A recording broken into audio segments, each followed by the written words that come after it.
UTech. Tap on the attach icon. Select poll.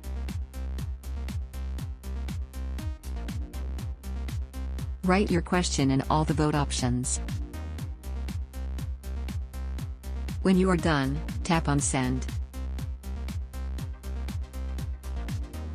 Tap on View Votes to see the poll details. Remember that the poll feature is only available in the latest WhatsApp version. Thanks for watching. Subscribe and check other videos.